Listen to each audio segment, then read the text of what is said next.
Hey, welcome to Academy 99 podcast. I'm Bradley Grinnen. This is Chris Lee, What's up? aka at Coach Chris Lee. There's some underscore in there somewhere, right? Yeah. Coach That's what I underscore thought. Chris Lee. Yeah. All right, sweet. I'm Bradley Grinnen Official. Let me tell you why I'm at Bradley Grinnen Official. Because the first consultant I hired was like, you're going to want to put official so that people know that this is the real Instagram for you. And I'm like, okay. And 8 years later, like, there's never going to be someone trying to copy me or whatever. Right. So I'm like, and now I look at it, I'm like, that's it. That's what I've got. All my content's on there. I'm not changing it. But Yeah, send it. Sounds a little wonky in my own head. It'd be like if we just met and I was like, hey, I'm Bradley Grinnen Official. Official. Oh, you're the official one. Sweet. Oh, you're the real. You're not the clone. Sweet. What's going on, buddy? Yeah, just doing the thing, man. I think I told you last time the first manuscript of the book got sent off to the editors, so they're doing their thing. Pretty stoked about that. And yeah, other than that, just working, doing coaching and lots of group calls, which is tons of fun. I like the dynamic that group calls offers. One-on-one is great, but it's cool to get other people's perspective on stuff. I like them both. I'm not doing any group calls right now in my business. I like them. I show up to your group calls sometimes. But yeah, everything's one-on-one right now, which I'm totally jamming with. Yeah. I might do group calls again someday. Who knows? Sweet. I don't know. But sweet. What are we talking about today, bro? Dude, I think we should talk about identity. And I posted a video yesterday, and the intent behind the video was to do a bit of a perspective shift. Everybody sets goals, whether they think they are or not. They have something that they're moving towards, whether that's like a New Year's resolution or whatever. But that consistency to maintain in order to achieve those goals, there's often a lack of follow through on it. And the whole point of the video I posted was it's because you're committed to the wrong thing. You're trying to commit to like this, maybe it's losing weight, or maybe it's to read more or become more emotionally intelligent. You're trying to commit to this thing, but that's not what actually creates behavioral change. You have to commit to like becoming a new person. Yeah, wait. Don't go any further. Okay. You went further. Yeah, so break that down though. Like, let's paint that picture of it's March. Yeah. I'm sorry, it's just turned April 3rd. All right, sweet. So by now people have either created their new behavioral patterns and created their new habits for the year because of their New Year's resolutions, or they've realized, yeah, we're not doing that this year, and they feel right. like shit, right? Yeah. And they're just, it just sucks for them. What is going on there? What's the mistake? So you pull back the curtain. The mistake is they're focusing on the actual goal, like what's the thing I get? Yeah. As opposed to focusing on the new identity or the new person. But what does it look like to focus on the goal, and how does that break down, and why? Sure. For people who actually care about achieving the goals they set for themselves. Yeah.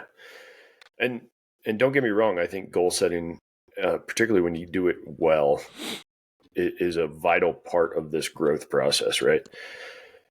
But the behavior change doesn't really stick if that's all you're focusing on. If all you're focusing on is like, got to lose 30 pounds, got to lose 30 pounds, got to lose 30 pounds.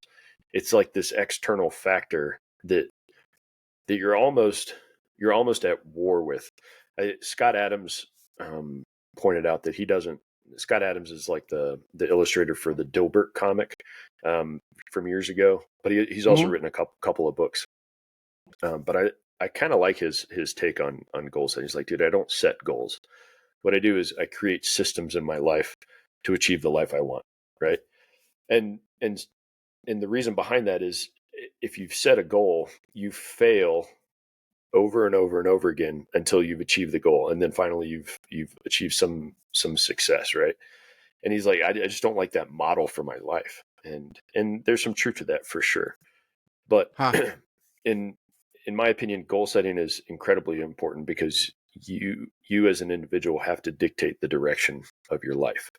And because if you don't, life is going to dictate that direction for you, and it might not take you where you want to go, right? So in my opinion, Life has that power and that proclivity. right? Life happens, and but if Yeah. you're so committed, or maybe committed is the wrong word, but if you're so focused on like, I have to achieve this thing, in order to feel fulfilled or in order to feel better about myself, it's almost like you're at war with the goal itself, and now it's becomes a battle. And sometimes that analogy can be useful, particularly if you're at rock bottom. That sometimes you need to battle to move forward. But man, there's also a thing called battle fatigue, where you just get exhausted from being at war all the time, right? And so Yeah. so if you have this thing you're striving for, man, I just want to be smarter. I want to lose those 30 pounds. I want to be more emotionally intelligent. And you're constantly like, that thing hasn't been achieved yet. I'm failing. I'm not doing well enough. It can be exhausting, and it can work again if you've planned it out and laid out a good, reverse engineered plan to make the steps necessary to achieve those goals. It could totally work, absolutely. But I think it's missing a key component, which is the identity, and that's primarily what I focus on with all of my clients. Yeah, man. Lots to unpack there. If I was going to say it in a sentence, it's like the difference between I'm going to lose 30 pounds and if it's in a I am statement, right? I am going to lose 30 pounds versus I am someone who moves their body and eats well. Right. Yeah. Yeah. Would you say that's accurate or? Yeah. Okay. You're just about there. Like, there's a difference between saying I need to lose Get me 30 there, pounds. get me there. Yeah. There's a difference between saying I need to lose weight, or I need to drop this spare tire around my midsection, versus telling yourself that you are a healthy person and then having your daily actions reflect that. I think it was Alex Hormozy that said, like, look, winners and losers both have goals that they set. The difference between the two is winners figure out who they want to be and like where they want to be, and then they start acting like that person now. They don't wait for them to achieve that success before they start changing behavior. Yeah, like an identity transfusion. Yeah, absolutely. Yeah. What's your process to get people to stop focusing on the goal as the primary, right, and focusing on becoming the person or acting like that person already? Yeah. It admittedly, for a long time, I considered myself like a long-term goal setting coach, like a mindset coach to help you plan out your life. I think what I actually do, though, is that identity transfusion, like you described. And my process is like, okay, I break life down into various areas because, in my opinion, it's actually pretty difficult to compartmentalize your life. If you're lacking discipline in one area, you're probably lacking discipline in somewhere else. If I see a morbidly obese person, walking down the sidewalk, I immediately make some assumptions about like their bank account and their relationships with other people. And maybe that's wrong, but it's what I do, because like if you don't care enough about yourself to take care of yourself in this area, you probably don't care enough about yourself to take care of yourself in other areas, right? So That's something that's That's a generalization that holds a lot of truth. It is a generalization. You don't know, 100%. right? Yeah. There's a famous marketer, real estate agent who is probably going to die early. And when I say famous, I mean if you're a business owner, an entrepreneur, you've probably heard of him. You've certainly heard of his partner. They've had a podcast forever on marketing, and he's morbidly obese, and there's a difference. Like technically, in my health journey, I'm still considered obese, right? I'm down 15 and 3/4 lbs, and I throw in the 3/4 because I wrestled, and so you got to be accurate on what you're exactly what you're Absolutely. But right, but I'm nowhere near morbidly obese. But he's big. Yeah. But his bank account's pretty good because Sure. he's really, really smart when it comes to real estate and helping real estate agents as well. Right.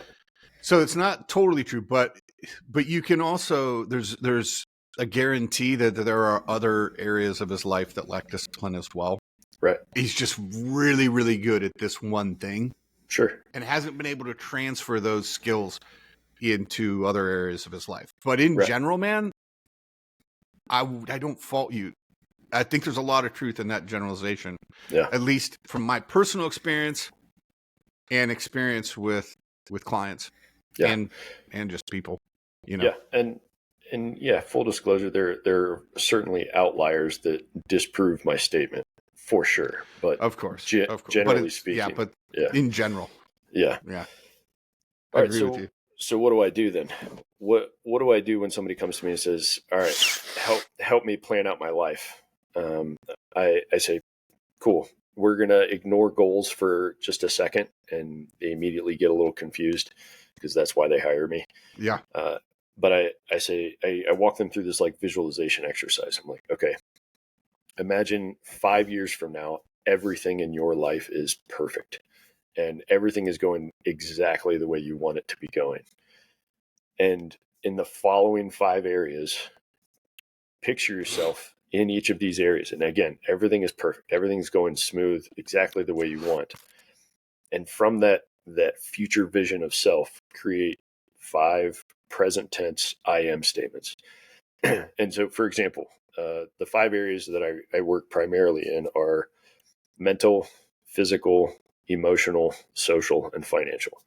And each of those could have subcategories to it, but in my opinion, those I refer to them as the heavy hitters. If you can square away those 5 areas of your life, you're doing pretty good. And spiritual could fit in there, maybe somewhere between like mental and emotional as well. So if you are religious, that fits in there too. Okay, so picture yourself 5 years from now, and everything is exactly the way you want it. What kind of person is that? Now tell me in those 5 areas what that present tense I am statement. And I can give you a couple examples from my own life. It's like for mental, I am a constant learner.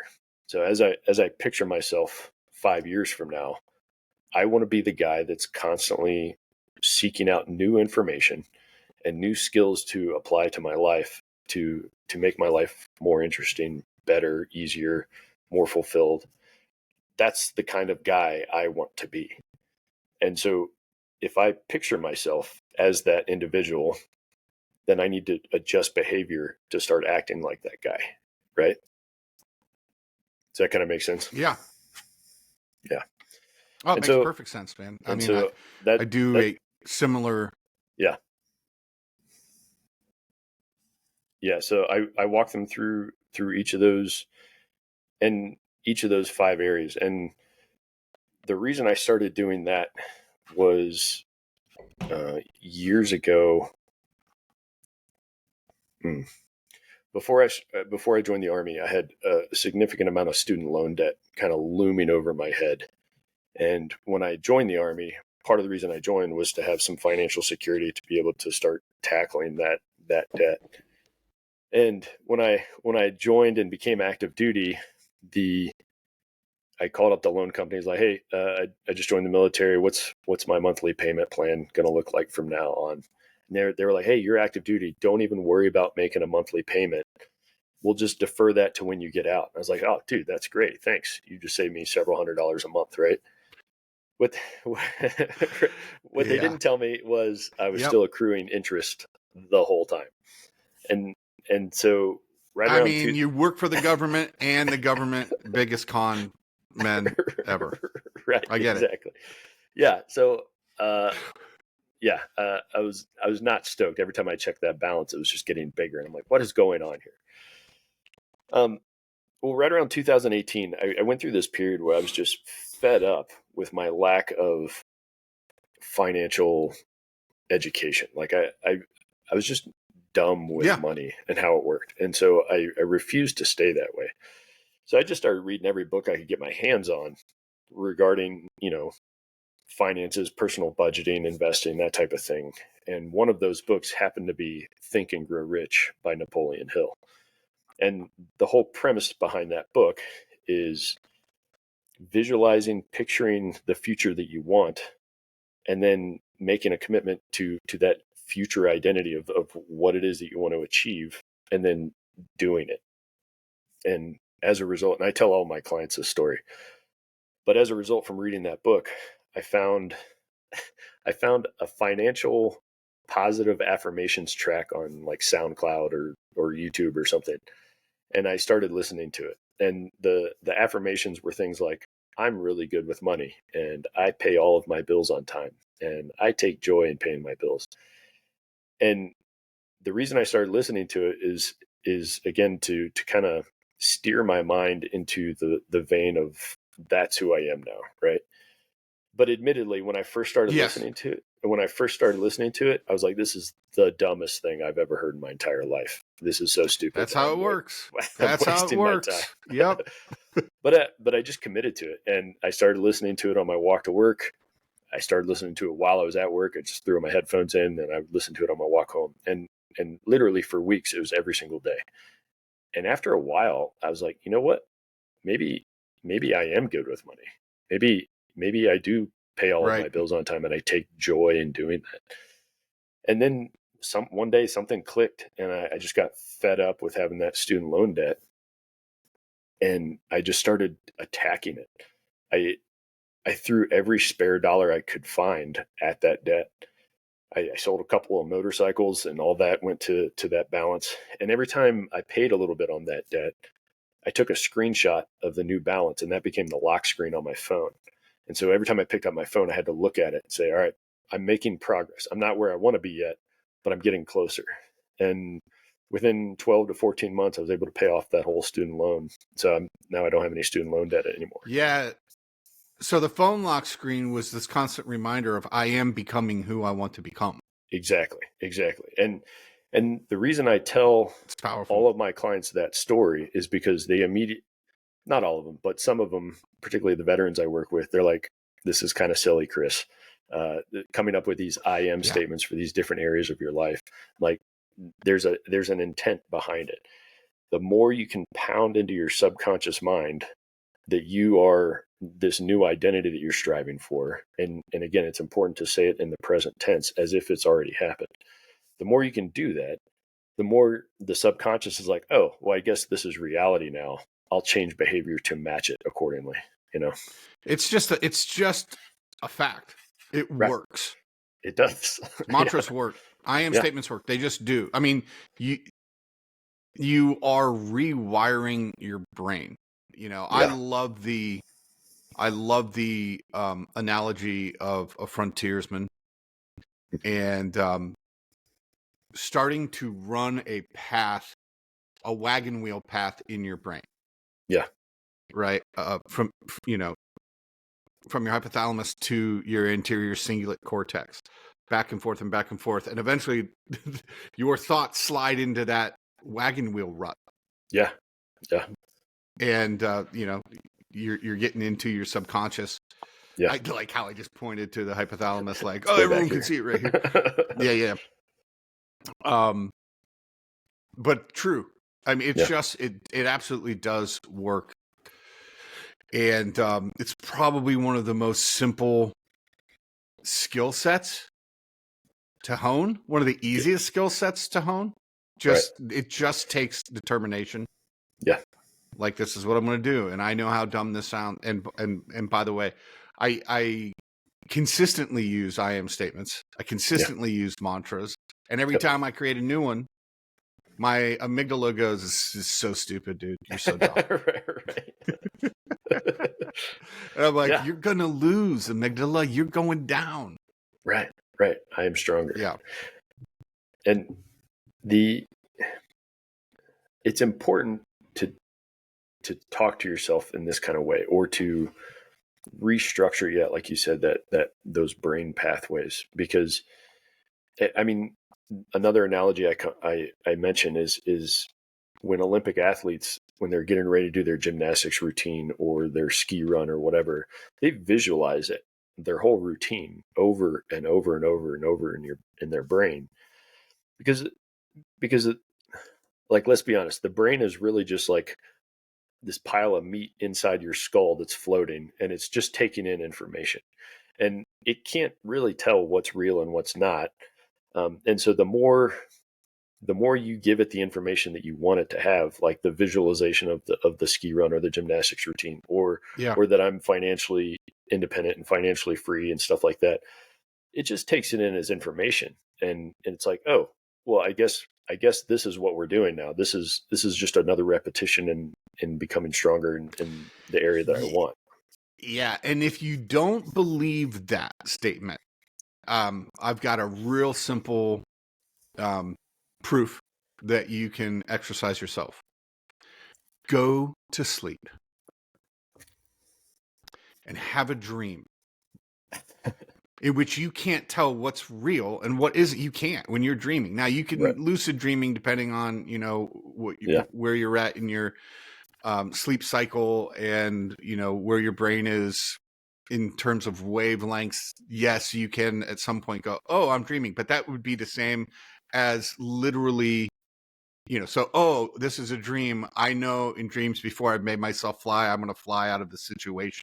Right. Totally possible. Always fun.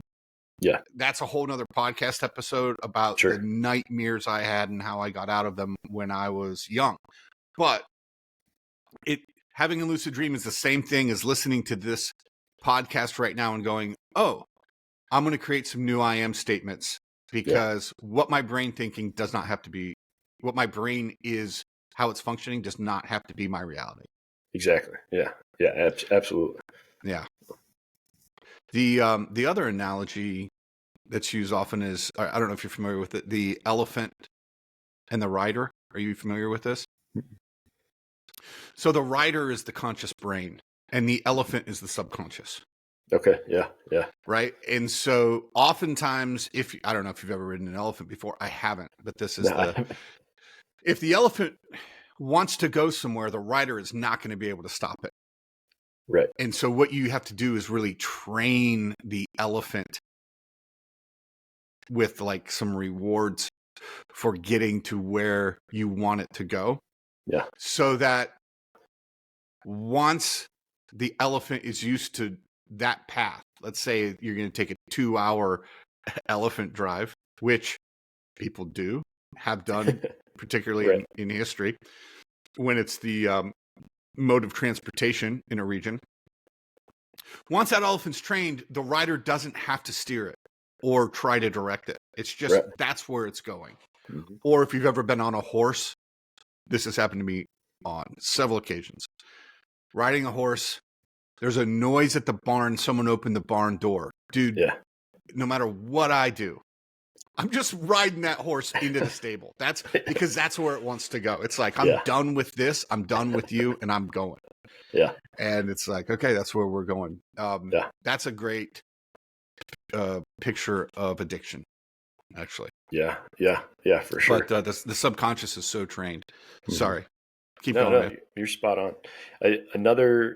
So in my group that I have online, I just did a book challenge for reading Dr. Joseph Murphy's Power of Your Subconscious Mind. And a good example that he provided is the subconscious is just like fertile ground, and the conscious mind is seeds that you can put there. which, like, whatever seeds you cast on the fertile ground, it's going to grow. And which made me immediately say, man, I should do a better job of filtering what kind of things I put into my mind. And because if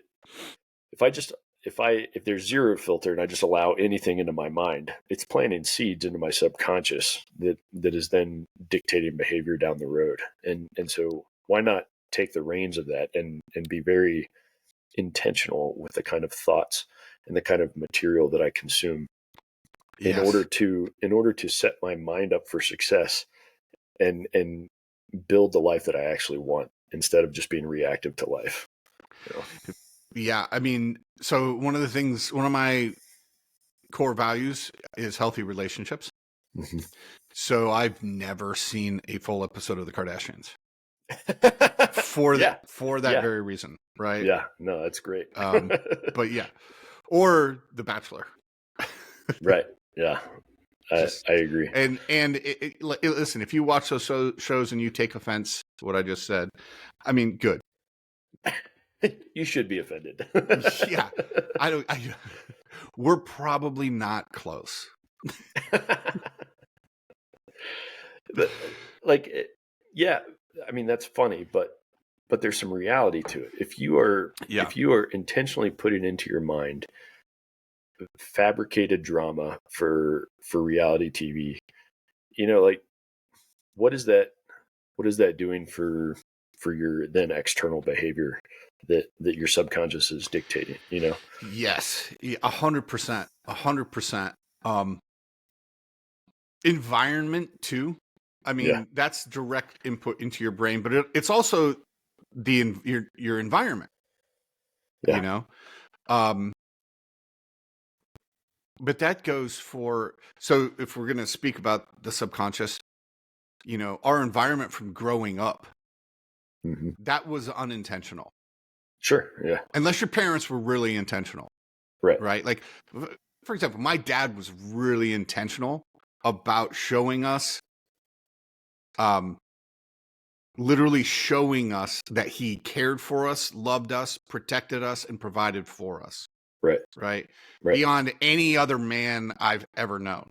Mm-hmm. So that's a great environment. He was intentional, but for the most part, I didn't have an intention about it, but it was trained within me then to value and care about relationships and other people, and to want to help and care for other people. And so oftentimes I think what we're doing, and I'd love your feedback on this, we're recreating, transforming or transfusing our subconscious, our identity, from what it was unintentionally formed to, I intentionally want to form my subconscious. I intentionally want to form my identity in this direction. Yeah. Okay. So tell me what it looks like to not focus on the goal. Yeah. I'll give you a great example. One of my more recent and probably more successful clients, she referred to the identity exercise as like a legit DNA shift. And she says, I mean, for a long time, I was working with her for probably a month and a half, and she was unable to set goals. She was unable to actually set long-term goals. She just wouldn't let herself do it. Like, her mind wouldn't let herself do it. Exactly. Yeah. Once we really dialed in, like, the identity piece, something clicked, and she was like, "Oh, I get to dictate the person I become in 5 years or 10 years." And once I, like, commit to that person that I'm becoming, evolving into, all the goals are easy. It's because I want to behave like that person. Yeah. And so once that kind of clicked, and once she got through some of those mindset blocks, she was able to list out all the things she wants to achieve.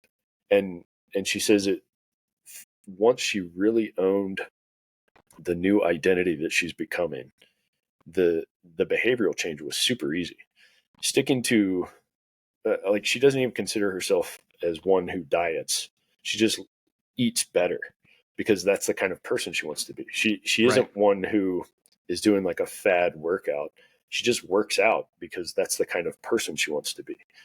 And so going back to kind of my earlier statement, committing to the goal, it can get you, it can carry you for a little bit. But again, statistically, most people give up on their New Year's resolutions by February because they've committed to the goal and not the new identity that they're striving to be.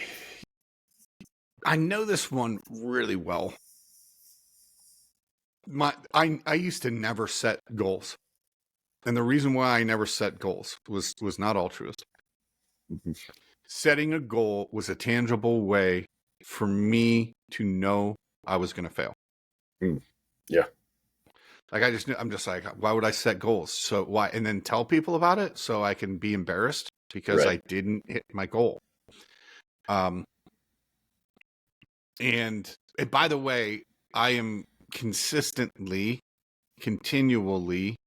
striving to change my identity. Mm-hmm. Like it's not just like one and done. It's a Right. lot like hygiene. Yeah. Like I showered this morning. I'm going to work out. I'm probably going to shower again today. Right. Right. After my workout. Right.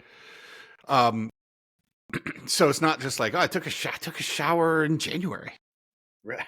You know, Yeah. I'm continually striving to change my identity, and that was such a valuable insight and lesson in terms, because now I do set goals, but it's with, I will focus on the actual goal, just like Yeah. you did. You focused on the goal of paying off your student loans. Yeah. You had it as a screensaver, but it was way more about who am I becoming and Exactly. way less about I've got that thing paid off. Crossing the finish line with those two, crossing the finish line, I'm trying to figure out how to say this. Crossing the finish line, doing it the two separate ways, just focusing on the goal or focusing on the new identity, has completely different results. Yeah. Yeah. In my experience. So cross the finish line focusing on the goal can be one of the biggest letdowns ever. Yep. Right? And ask an Olympian who is Right. placed and medaled, right? Yeah. It's just like, well, what now? Right. What do I do now? Or someone who's had a big financial goal that they hit, or, you know, really got the car they want, you know, for as juvenile of a example that is, like, how long after your new car do you still feel great about it? 2 weeks, 3 weeks? At what point is it just like, I want another new car? Yeah. Right. Right. No. Whereas, tell me about focusing on identity and what happens when you cross that finish line. I have found when the commitment is to identity shift, when you cross that finish line, it may be underwhelming once you achieve that goal, because at one point that was such a huge thing to accomplish. That's all you cared about. Right. But so in some aspect it can be underwhelming. But if you're focused and committed to the identity, once you cross that milestone, it's almost like thousands of more opportunities just present themselves. Kilimanjaro, baby. Exactly. And yeah, so when my buddy Travis and I climbed Kilimanjaro, we got to the top, and yeah, it was great. It was, a phenomenal experience. But the summit itself was kind of underwhelming. What's next? What's next? That's what we were thinking. It's like, what's the next adventure? And but I think it's because that's kind of who we are. Is right. Like we're like, what is the next challenge that we can tackle? And understanding that it's in the midst of facing challenges and facing things that are difficult to overcome, that's where all the growth and cool stuff happens. Like for me, I can't speak for Travis, but I would say he probably agrees. But like the journey up the mountain was the coolest part. because it was just walking for 3.5 days up a mountain, and we got to talk and connect and stuff. Yeah. Here's how you know if you need to lean into making an identity shift. Yeah. When you hear someone like you just said, when you hear someone say, "Oh, you've fallen in love with climbing the mountain, not reaching the summit," you need an identity shift if that sounds horrible to you. Right. If Right. that sounds like, oh God, like that's not sexy. Right. No, Right. but it's got teeth and can be an addiction in a good way. Yeah, It's absolutely. got real teeth. Yeah, 100%. I tell you another reason why the focus on identity is important, because that is actually what, in actuality, it is the foundation and on which everything else in your life is stacked. It is the value system on which all of your goals are built. And an example that I give sometimes is just like, when you're scrolling on Instagram or TikTok and everybody's driving a Lambo or Ferrari or whatever, you feel compelled to chase after that too, because they're having a great time. I should probably do that too. And if you don't have your identity straight, you start chasing after a goal. Maybe somebody said you should be a doctor, and so you start pursuing that, and you get halfway there, and it's like, man, I don't want the Lambo. I just want a cabin in the woods and some peace and quiet. You know what I mean? Yeah. Nick Peterson. Oh, go ahead. I was going to say, if you have the identity straight first, you can filter out some of the silliness that's coming at you in life. Nick Peterson, I don't know if he still does. I haven't talked to him in a long time, but he used to always talk about there's no sense running a race you don't want to win. Right. And this goes to the first thing you do with people when you say, look at 5 years from now. I think that speaks to a deeper issue. I know you're going to agree with me because we've talked about this many times.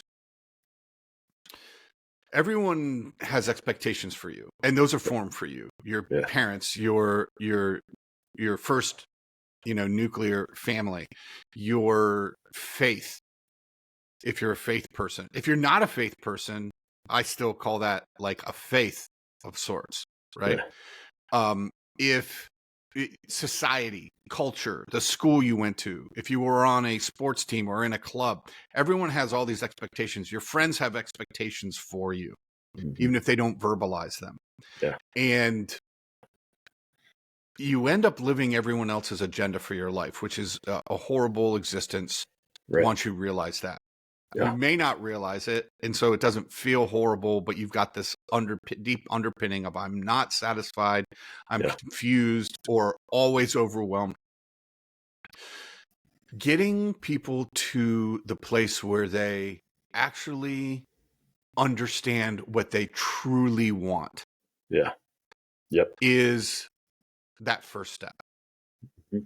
And a lot of times people have these goals that they drop because it's not something they really want. They don't know what they want. And it's like, for me with a client, it's always, and personally for myself too, I've got to like take a beat and be like, what do you really want? What do you really want? Right. And then that becomes, and for me, that's tied to purpose every time. And so I'm walking people through purpose, and then I'm going to, okay, let's cast this vision for your future. But a lot of times people don't know what they want, which sounds unbelievable or dumb, but I found it accurate time and time again. Let's get to what you really want. Oh, why did you never succeed at this? Because that's what your dad wanted for you. That's not what you want. Right. As just classic cliche example. No, it's spot on. An example from my own life. So I shared with you like my I am statement for the mental area of my life. I want to be a constant learner. And so the goal that I wrapped around that identity statement is, well, I'll read a book a week. And so 52 books a year for 5 years, that was my goal. And I remember I was was making pretty good progress, and then right around March, started getting behind schedule, and then a couple weeks go by, and then I get really behind schedule, and I'm just filled with like guilt and shame because I'm not hitting these milestones that I said I would, and that guilt and shame was coming from like, yeah, I'm not meeting this expectation that I've put on myself, and so as a result, I was just grabbing whatever small book I could burn through as fast as possible, Right. just to get my numbers back up. And after a while of doing that, I stopped and I was like, wait a second. Let's go back to the identity that I'm striving for. Are these actions in alignment with this kind of person that I want to become? And the answer was no. I was so wrapped around the axle of getting certain numbers, The goal, yeah, that it wasn't in alignment with who I wanted to become. And so I stopped doing that altogether, and I'm just significantly more intentional with the kinds of books that I put into my mind, you dig into, yeah. and the amount of information I can retain from it, because that is actually in more in alignment with the identity that I'm striving to be. Yeah, that's a great example. That is a great example. That's the trophy is 52 books in a year. Right. Yeah. What are you going to do with that on your shelf? I mean, it's right. like, You're you're going to look at it. You're going to look yeah, at it. Hey, I read 52 crappy books. That's awesome. As opposed to 12 really influential, insightful, exactly. Yeah. paradigm shifting books, Mm-hmm. or skill enhancing books. Or even if you want to go further, one book 12 different times, over the course of a year, and really dig into it. I'm significantly less concerned with the quantity and more concerned with the quality that I put into my mind, and the depth of intention and execution. Right. Right. Brilliant. Okay, cool, man. I don't know where to take it from here, so maybe it's a good place to wrap up, or maybe you've got more thoughts. No, it's I think identity is so important, and that's what, if you want to change your life, that's what you need to focus on and commit to, and the behavioral change will come after that. Yeah, it's accurate. So, shameless plug. You can do that on your own, or you can do that with us. Yeah. Doing it with us is going to cost time, energy, and money. Doing it on your own is going to cost time, energy, and money too, Right. for sure. Or trying it on your own. You can do it on your own, so do it. But if you're like me, it's okay. How do I set myself up for the greatest percentage of potential, right, for success? Right. And you know where to reach us. You can reach us right here, wherever you're hearing it, or at bradleygrinnenofficial, or at Coach_Chris Lee. Yeah. Did I get it right? Yeah. Coach_Chris.Lee at Instagram and TikTok as well. I am so smart. That's my I am statement. It's interesting. I said we were going to wrap up, but for the longest time, I told myself I was going to write a book. Mm-hmm. There were a couple reasons. The biggest reason was because when I would talk to people and work with people, they'd be like, have you written a book? You should write a book. You should totally write a book. Like, I would hear that all the time. And so I was on other people's agenda. And I mentioned this before. I helped 2 people with their mindset around writing a book. And they did well. And I realized I don't want to write a book. Right. And my I am statement became, I am never going to write a book. Now, that's not true. I think if I ever write a book, it's because I've taken a beat and decided, I actually really want to write this book. Right. And because then it would be worth the blood, sweat, and tears. Yeah. But right now, I am not an author. And I am really good with that. That's good. All right, brother. Thanks, cool, man. Dude, thank you. I'll catch you real soon. Sounds good, buddy.